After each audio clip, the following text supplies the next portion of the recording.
Hello, welcome back to Books with Brooks. It is January 2021. We finally made it to 2021. Welcome, everyone. I am here with my friend Maggie. What's up, Maggie? Hi, everyone. Happy January. Happy January. Almost February, incredibly. My, how time flies. My, how time flies when there's an insurrection in the government. We are here to discuss A Court of Thorns and Roses by Sarah J. Maas, Yes, which is a book no one can ever remember the name of. I'd agree with that. Yeah, Did that happen to you, Maggie? Everyone was complaining about that at book club. yeah. I remember the word court easier than thorns and roses. I'll just say that. That's funny because I could not remember the word court and I That kept makes calling sense. it crown, a crown of thorns and roses. And then I would have to correct myself. I even think I might have said it in an earlier podcast episode. So that's humiliating. I don't even know if they wore crowns, did they? I guess there was a part of the end where I think she wore a crown. So, Yeah, that's a good question, actually. We don't see the top of her head on the no, book cover, so I know. Well, impossible to know. I took my book back to the library like 2 weeks ago. Did you really? Look Yeah, at you, very Maggie. responsible. Somebody else had it on hold, which was probably somebody from Books with Brooks. Maybe not. Seems to be popular, but they're still holding the books for a week. They're quarantining the books. Oh, So, so that just makes everything a little bit slower. That makes you feel better. Do you disinfect your books when you get them? no, don't Okay. judge me. No, I mean, I've checked a few out and I also haven't disinfected them, but then later it occurs to me that maybe I should have, but seems fine. I mean, honestly, I feel like I quarantine my books like out of like laziness because I'll pick them up from the library and then I have a stack of books that I want to read, so I never get around to like the one that I just picked up from the library for at least 2 weeks. So like it ends up just sitting and like hopefully all the germs die. Listen, I'm no scientist. I am neither a scientist nor a doctor, but that sounds right to For me. sure. So this is A Court of Thorns and Roses. It is the first book in a series, a fantasy series by Sarah J. Maas. There are 4 books out, and I think a 5th one coming out in February. Is that right? Or maybe there's 3 out and there's a 4th one coming out. Let me look. There's 3 out and there's a 4th one coming out called A Court of Silver Flames in February. And I have been seeing Yeah, they're all a quart of something. yeah, that's right. I'm gonna have something to look forward to.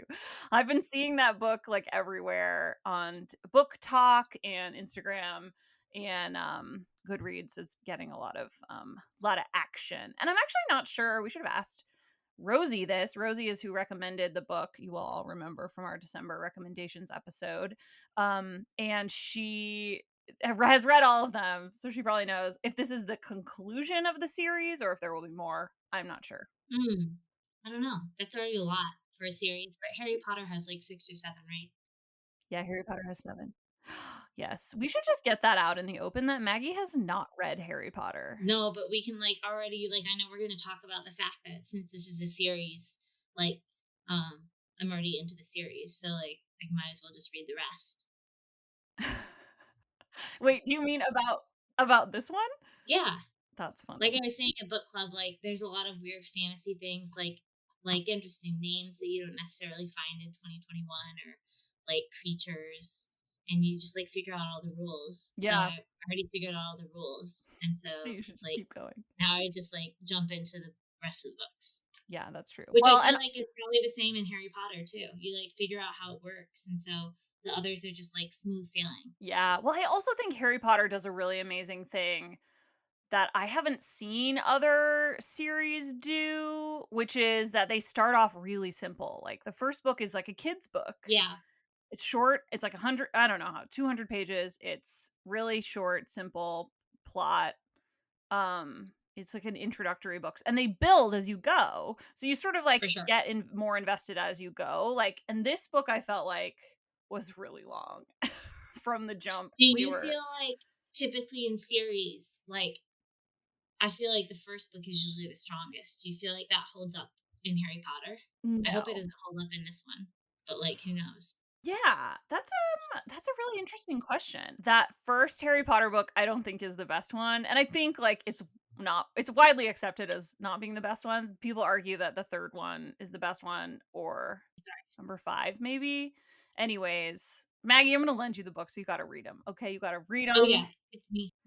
Read them, come back on the podcast, we'll talk about them. I feel like I love Harry Potter too much to have talked about it on the podcast. Like, I don't even know where I'd begin. I'm like intimidated by the topic, but we should do it. We should do it anyways. Yeah, you'd have to do like a whole you could make a whole separate podcast just for Harry Potter. Actually, I'm pretty sure Yeah, those do exist.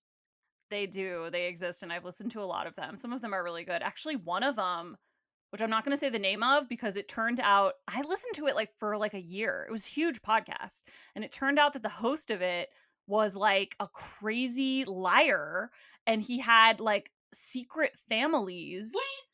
and his like current what anyways, and he turned out to be like a totally like a horrible person, and he got canceled essentially. And his like wife or his ex-wife like took all his shows down out of like spite.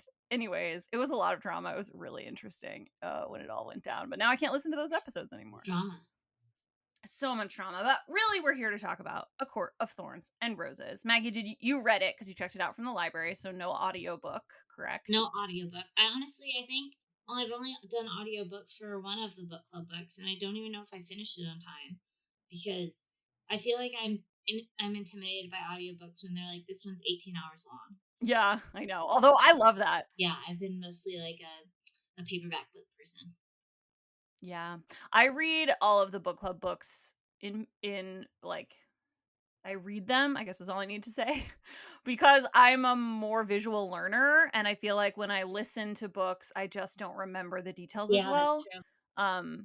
So it's better if I know I'm going to have to like discuss it and like lead a discussion on it, I have to physically read it.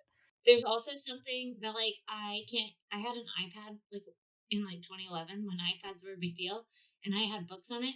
But I felt like I like being able to like see physically like where Yeah. I am in the book. Like, oh, I look like I'm like 25% done with the book. Yeah. I don't know.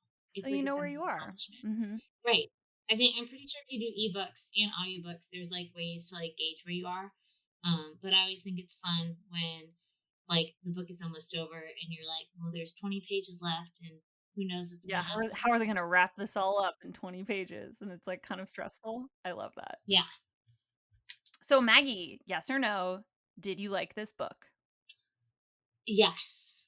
I'd be like halfway more skewing towards yes. But it's not a Yeah. strong yes, but I know it has to be yes or no for the purposes of the podcast. So it's a Yeah, yes. you have to choose or else Right. I'll come find you. Exactly. I'm also a yes, but I feel like similarly it's not a super strong yes. But it is a yes. I enjoyed it. There was a lot of good about Yeah. it. It's just I think overall kind of not my genre. Although I say that, I like love Okay. Harry Potter, which I guess is similar genre, but something about this book, I keep describing it as like Twilight meets Outlander, which I really enjoyed both of those series. So I guess that's why I I like this one. I can't I don't know. relate to either. I've never read either of those. Remember You've I never said read I Twilight? this is like Beauty and the Beast, which I've never Yeah. read the book if there's a Yeah. book. But it reminded me of the movie Beauty I and think the it's Beast. a book. I'm pretty sure it's a book, Beauty and the Beast. It started as a Um, book. It started as I like a fairy tale, like a right? fairy tale, Like yeah, a I long think time so. ago. Like a Hans Christian Andersen or Right. something. Yes, that sounds right. Let's just say that it is. This book,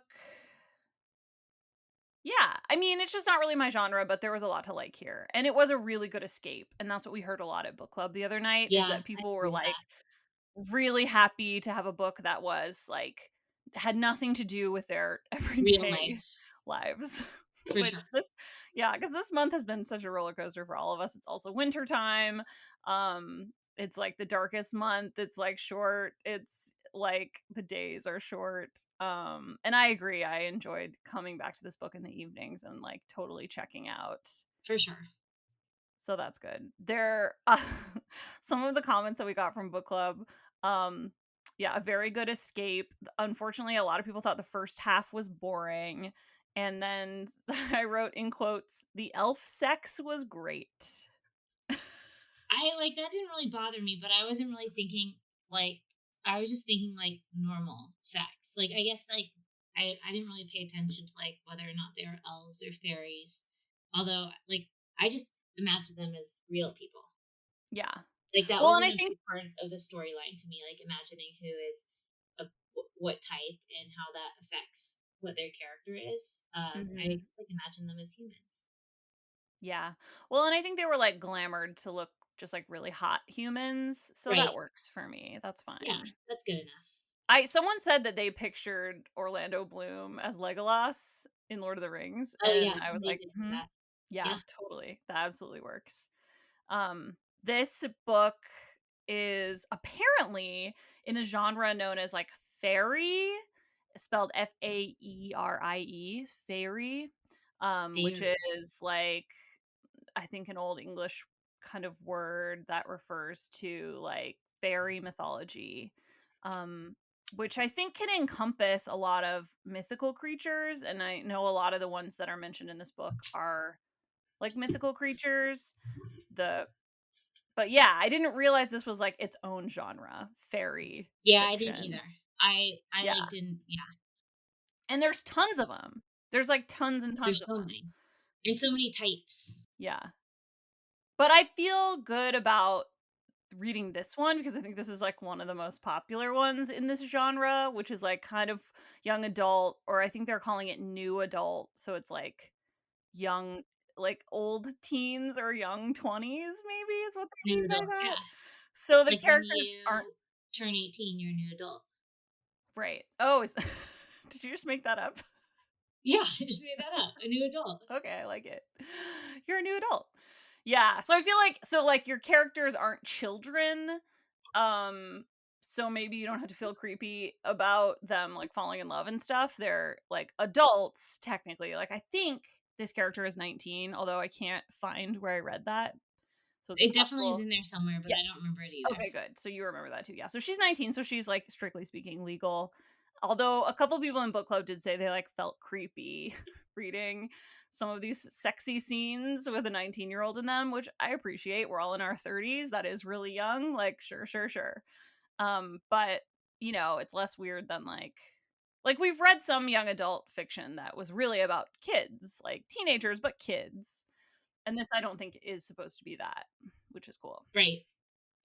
So we always talk about our first sentence, and the first sentence in this book is the forest had become a labyrinth of snow and ice. What do you think about that, Maggie? I think it's very fitting for January. When I look outside right now, there's snow everywhere. Um, yeah, It's a so labyrinth of it's a snow good and pick for ice. January. Yeah, I think that Meg said a book club that she thought maybe the labyrinth was like foreshadowing the actual labyrinth that Feyre goes into. Um, Yeah, she did, and that was a real. I hadn't thought of yeah, that, but I I I hadn't like thought that a about that. lot. I was just taking it at face Mhm. value. Yeah. Well, I also think just sort of like as a metaphor for like the twists and turns of this book and sort of like the gauntlet that our main character runs is like labyrinthine, if you will. So I like that too. Yeah, But yeah, I think it's a good first sentence. I think it's strong. I like it. yeah, and I think I don't know. I thought that it did a good job of painting how like creepy the forest can get. Yeah, that's true. Stay out of the forest. Isn't that what they say? Yes, exactly. Stay out of the forest. So our main character's name is Feyre. And we know that's how you pronounce it because a few people listen on audiobook, but also, and I've never seen this done before, I wonder if this is common, there is a pronunciation guide in the back of I the didn't book. even notice that. I didn't notice it I either, was and so someone pointed it out to me, but how cool is that? So you know how to yeah. actually say the character names. Unfortunately, I read it too late, and I already say them incorrectly in my own mind, so I'm having to relearn some of them. I think I did that too, Yeah. but I don't even have the guide to look at, so the names are what they are at this point. Like, I was definitely not saying Resand, I was saying Rysand, but it's Resand. Mm, I think I said it right, that one, but I didn't say Lucian right. I said Lucian. Oh, yeah, yeah, yeah, with the sh, Lucian. Yeah, Mhm. yeah, Yeah. But I think that's really cool and very useful, and I wish I'd had that for, like, Harry Potter. Because I yeah. still say Lots a of lot of books those could use character that. names wrong because I said them wrong for so long in my own brain that I cannot relearn Right, them. they are what they are now. That's It's it. fine. They are what they are. So our main character, Feyre, in the very beginning of the book, she goes out into the forest. She's hunting to provide food for her family, and she kills this huge wolf. And she kind of thinks, like, is this wolf a fairy? like he might be, but he looks just like a regular wolf, and like I could really use the meat, I could really use the fur. Also, he might kill me. So she kills him. She shoots him with an arrow, and then I think she stabs him or something, and she kills this wolf. And then she sells the wolf pelt in town, and she gets a bunch of money to like feed her family. If she has two sisters and a dad, and they're like destitute, they're very poor. But then she really, really agonizes kind of the rest of the book over the killing of this wolf, which we later find out is a fairy, or was a fairy, and was a fairy like who was friends with the fairy she like later becomes involved with. And she feels really, really guilty about that. And I bring it up because I just don't think she should. No, Like, I don't, for me, I was like, well, why do you feel guilty about this? Like, it was fine. You didn't know. Like, how could you have known? it might have killed her, and she had to feed her family. Right. I don't know. Yeah. And I felt like that. So when I brought this up at book club, it sort of set us off onto a real tangent about a lot of inconsistencies in like kind of character, like motivations and character behaviors in this book that we were all frustrated by. And I think that's a good example of one of them. Another example is like just this like really, really strong drive that Feyre has to return to her family, even though like they don't like her and they're really poor and like she had a horrible life. But for some reason, she's like very intent on going back to them because she feels like she owes them something. She made this like promise to her mother on her deathbed, which maybe this is a personal thing for me. I'm just now thinking about this.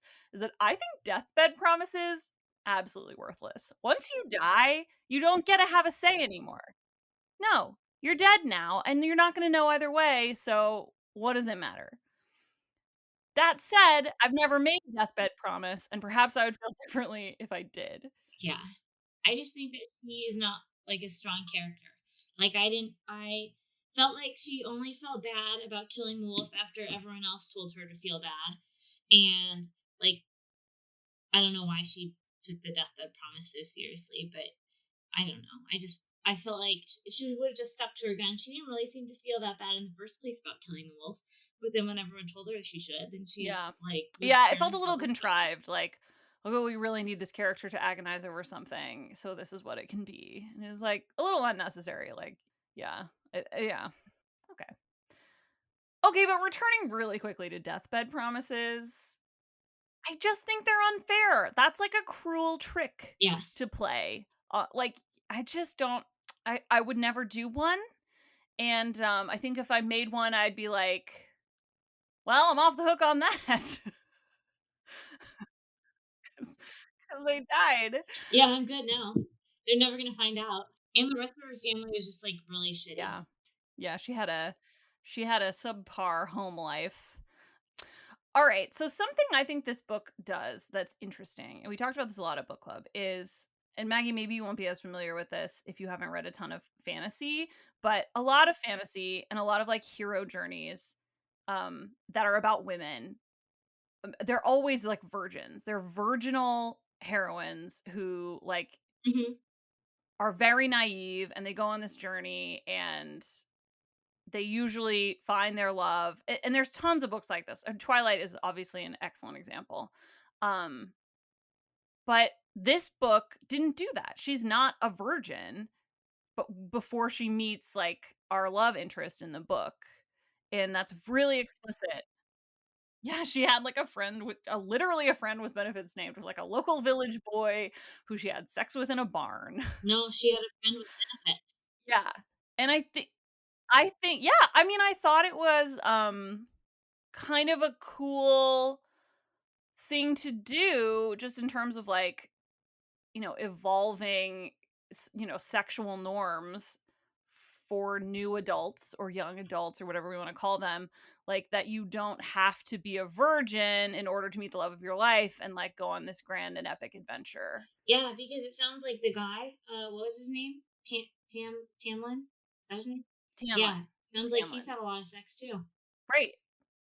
So, like, that would be a double standard if, Right. he was, like, expected to be a virgin and he's not. Right. So, yeah, I appreciate that, And tons of books are like that, where like the for sure. men are quite sexually experienced and the women are not at all. Bridgerton, which I was watching as I was reading this book, is like that. There's so many stories that are like that. And I really was into this, not just sort of completely inverting that. And I was kind of into that. And it's then this took us on a rabbit hole about religion, because I also think that this book has some like interesting religious stuff in it. And I don't want to say overtones, because I think it's not religious overtones. It's maybe the opposite of that. Like the human race in this book are not religious. They don't believe in God or gods. And anyway, I think some of that stuff is like really different from a lot of fantasy and a lot of like traditional like fairy stories, which is kind of cool. And I liked that about this Yeah, I book. agree with that. They didn't believe in. Well, I think the humans like believed in gods, but then something happened and they didn't believe in gods anymore or celebrate holidays. Yeah. But then the people in fairyland like prayed to the cauldron. Yeah. And then the fairies like, yeah, the cauldron that like cooked the world or something. I don't Yeah, think I that's don't the really. phrase they use, but Yeah, so I don't know if that was like making fun of religion at all, like yeah, because of the maybe. cauldron. I don't know. Mhm. Yeah, or trivializing it a little bit. Right, exactly. Yeah. Which is way the opposite of, like, Chronicles of Narnia or something, which is, like, a Oh, straight, for like, sure, which is like legit religious. Jesus Christ story. Yeah. So this is Yeah. really different in that regard, which I think is really fun. Coming up after the break, we get to the sexy stuff, so stay tuned. Hey everybody, it's Sam Amico from Cavs on the Break NBA podcast. Be sure to give us a listen for all your Cleveland Cavaliers recaps, analysis, breakdowns, draft talk, free agency. The list goes on and on. Give us a listen, Cavs on the Break NBA podcast. All right, page 194. Let's give the people what they want, Maggie. This is where the book gets sexy. Oh yeah. Oh yeah. So this is the night of the fairy like ritual night, the sex night where all the fairies have sex with each other in order to, some sort of fertility Oh yeah. yeah, ritual in the woods. And they tell her like, "Can you please just stay in your room for like a few hours this one night?" And of course she can't do it. She can't do it. She keeps leaving her room and wandering around, and just so frustrating cuz you're like, "Lady, That just like in lady." general made her seem like really insufferable to me. I think she turned Yes. into a strong like female character at the end. But there were so many times like during the book where I was just like, are you serious? Like I want to like you, Yes. but you do Yeah. these things and it's hard to like you. Yeah, I think insufferable is like actually the perfect word For to sure. describe our main character in the first half of this book. She really is. She's like very whiny, she's pretty mean, she's like doesn't listen, she is very stubborn, she is really angry. Um Yeah, she's just pretty terrible in general. yeah, she really does suck. She sucks in the beginning. We're really selling this book right now, aren't we? Yeah. Everyone read it. We said right up top that the first half of the book is a little bit of a slog, and we're still in that section. But we are getting to the good part, which is the elf sex portion, which I think a lot of people in book club were here for, and I know on TikTok they are. They have book reviews on TikTok? Oh yeah, book talk, girl, you Oh, gotta get on. okay. Gotta get on. Yeah, that's actually how Rosie found out about this book is Oh from wow. TikTok. Okay. hmm I'm gonna check that out. And now I know as a result of reading this, I feel a lot of book club members are getting like ads for like romance books and like even sexier books. So hopefully some people go down some rabbit holes That's right. and they report back. Yeah. So in this scene, he is coming back. Tamlin, who is the high fae that is like that she's under his care. He comes back from the ritual and he's like pins her up against a wall and like bites her neck, and it's just very sexy and like full of like angst, and then she punches him and tells him like don't do that again, and it's like, ooh, but you guys like each other, so we're really building up a lot of tension. I feel like I knew that that scene didn't do it for me, but I like knew that they were gonna be hooking up like pretty early on. It was like pretty clear. Yeah, it was, yeah, it was pretty clear. Well, and I also think that too, like really they hit you over the head with Resand too, because she meets Resand in the woods this same night, and she describes him as the most handsome man she's ever Yeah, seen. he sounded so hot. Yeah. Standing before me was the most beautiful man I'd ever seen. That's on page 188. So you're like, okay, well, obviously this is another love interest we're being introduced Right. to. Yeah, it was a little heavy-handed.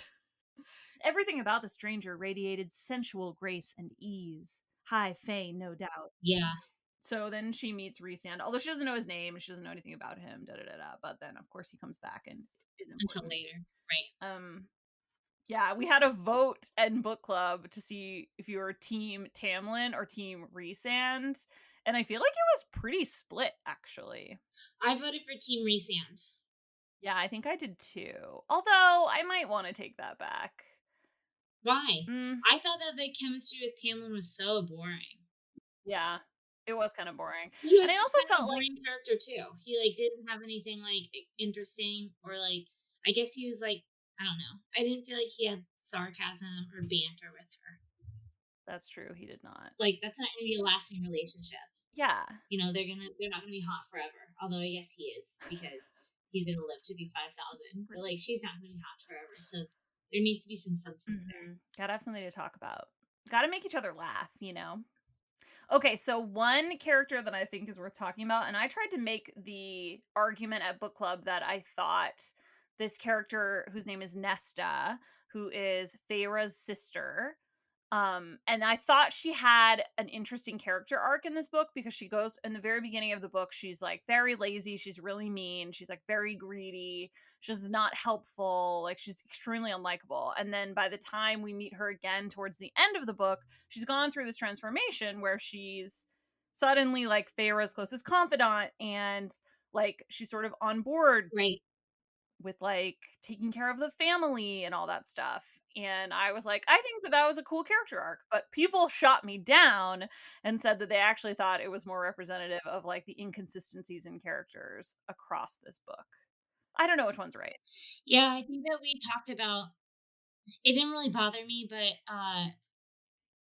I think that this is like I know that it's supposed to be a standalone book and not like oh you find out later in the series, but I felt like her character arc like never really the arc never really made a full circle. Yeah. And so I just feel like there are still some questions with her Hmm. transformation or like what the hell even happened to the family. Yeah. So I'm sure that those are answered in the rest of the books, but I wish they would have addressed it like a little bit Yeah. as the Yeah. book We went definitely don't get any like closure at all on what happens to her family. She just like on the leaves, kind of family. leaves in the middle of Yeah. the night while they're having a ball and is like, see ya. So, Which is like she spent so much time in the first half of the book like worrying about them and wanting to get back to them. And then she seems to have forgotten yeah. all about them by the second Yeah, well, she half. goes back and she's like, "Oh, they're rich now." So, like, I guess they're cool, and then Yeah, leaves. sounds good. Yeah, That's she true. did. They were really rich too. They went from 0 to They 60. really did.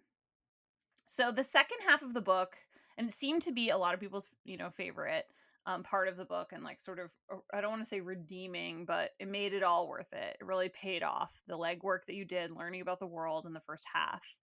So in the second half, she goes to what they call Under the Mountain, which is like where the evil woman Amarantha, the Wicked Witch of the West, has like kind of taken control of everyone, and she's holding them all prisoner under this mountain in the fairylands.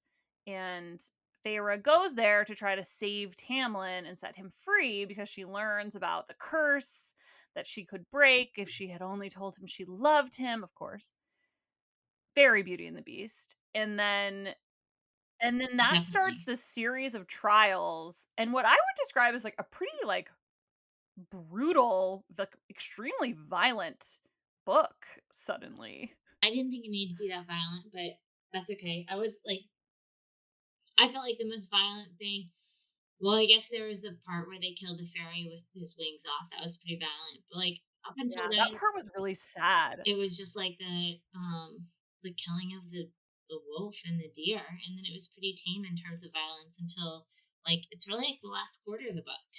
Yeah, and then she's, like, really, like, kept in a dungeon and, like, abused and, like, left to die, and then, of course, the final trial is that she has to kill 3 innocent people in order to try to save essentially everyone. It's very unclear how many she's saving, like how many fairies is she trying to save. It's never explicitly stated, but you assume it's like hundreds, maybe thousands. So it's like the trolley problem, Yeah, which is like if you can save, 10 people by killing 3 people, should you do that? right. And what is correct? And someone made the point in this book. Obviously, these are massive spoilers. So if you haven't read this book, we're telling you everything that happens. So Massive spoilers. I someone made the point that they really liked that she killed them because I think a normal hero and a normal hero's journey story, the hero would not kill an innocent person. They would find a way around that, and they would always get around so that they can stay like morally superior. And I thought that was going to happen in this book too. I thought it was going to be like, all right, you've got to kill these 3 innocent people, but then she was going to find a way to like take the knife and stab Amarantha and like get around it all and save everybody. But she doesn't. Yeah, I I appreciate that, but also I feel like it was also showcasing how immature she is a little bit. Almost like she's really stubborn. Like I'm really stubborn. Hopefully I'm not immature because I'm 32. But like if somebody's like, I bet you can't do this, and then I'm like, well, fuck you, I'm gonna do it. Like I feel like she knew that Amarantha thought that she wasn't gonna do it, and I think that there was even a line where like Tamlin looked at her Mm. and he was surprised that she did it. So I feel like she wanted to prove everyone wrong. Nobody thought she was capable. Yeah, Yeah. which is, I guess, a move of strength or stubbornness, depending on how you look at it. Yeah. Yeah, that's a really good point. I like that. So she kills 2 innocent fairies to try to save everyone. And then of course, we get a riddle in here. There's a riddle. It's a really long riddle. I'm not going to read it cuz it's frankly far too long. Yeah, it's not And of very course the answer to it is, say it with me, love. love. It's always love. The answer is always love. Um, yeah, the answer to the riddle, the really long riddle, is love. She can't figure it out. She figures it out at the very end. Anyways, she triumphs. But the triumph is not without, its tribulations. And she's sort of done a bunch of stuff that she doesn't feel very good about, including killing those innocent people. She's also Right. made a deal with the devil and has promised to go, I guess, live with Resand for 2 weeks a month or a week a month. That's literally half of the time. I think she like negotiated down to a week, but I was like 2 weeks out of the month. That's a lot. I know. And they were like, "Oh, it's only 2 weeks." I'm like, That's "No, half of the that's time. half That's your half of your time." life. Yes. I feel like spoken as children of divorce. Yeah, that's a lot. Like, "No, that's way too hard. You No, can't do you that." get every other weekend. Yeah, exactly. Yeah, so I assume that, and I will say, and I want to say this on behalf of Rosie because I know she's going to yell at me if I don't say it. She is begging and highly recommending that everyone at least read the second book because it really, really continues the story in a great way. And she says this book is prologue, and the second book is really where you get to like the meat of I mean, things. I checked it out in the library, but it's 600 pages, so I'm not thrilled about that, but that's okay. I'm excited. Very long. Hopefully, it jumps right into I action. They spent this book setting the stage, but then there was good Yeah, action in it too, and a love story. I always can yeah, always get behind a good love story. that's right. And I think a really solid love triangle. I'm hoping for. So it's like, who should Yeah, I they're really choose? teeing it up. Yeah. So everyone, if anybody reads the second book, I'd love to hear what you think about it. If we do it, we'll come back on and talk about it since this is a series. I intend to read it. I don't know when I'm going to get to it, but I would like to either on audiobook or regular book. Just reading it. I don't know why that's so weird to say. Just regular reading with my eyes. Just reading, regular Um reading. yeah, but this book was fun. It was a really good escape. It was a really kind of a different genre for all of us. Really interesting. A lot of fun things, really good world building, all of that stuff. There's a lot to like about this book. And while it might not be everyone's genre, including mine, it was really fun. And I'm really glad that we read it. And thank you, Rosie, for recommending it. Maggie, thank you for being here tonight to talk about it. Absolutely. Yeah, I'm excited talking about it. Is there anything that we missed? I don't think so. We didn't talk about Lucian at all. Oh, right. Is that a big deal? Tamlin's right hand man, Lucian. Yeah. Yeah, what is there to say about him? I liked him a lot. I'm not I really don't know. He was kind of a big part of the story, but like I don't really know why. exactly. I feel the same way. I'm kind of like, what was his purpose in this book? Like we literally just talked about the whole book and didn't talk about him. Right, So I don't know what that right. says. He was really Yeah, just a sidekick kind of character. yeah.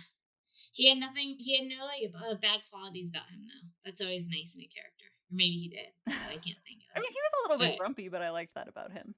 yeah, for sure. He was like generally had a good heart. Yeah, I think so. Yeah, I wonder. I mean, I guess in book 2, perhaps we will get more about Lucian's journey because you'd think he's gonna go home now, maybe to Yeah, I don't know. what's he from? The Night Court or the Winter Oh Court? yeah, he's like expelled from where he's from. Right. So who knows? I would be interested to do a follow-up podcast since it sounds like a lot of people are gonna read it. I hope. Yeah, I Because hope so I too. you are. So who knows? Yeah. All right. Well, Maggie, I really appreciate it. You're so smart, great insight, hilarious Thanks as for having always. me. Thanks for being here. All right. Happy Happy reading. reading, everyone. Books with Brooks is produced by Mo Barrow with theme music by Jonathan Allen. Books with Brooks is part of the Press Play Podcast Network, which empowers hosts to create high-quality professional shows that inspire and entertain. If you've been dreaming of hosting your own podcast, we can help. Email us at content@pressplaypodcast.com to get started today.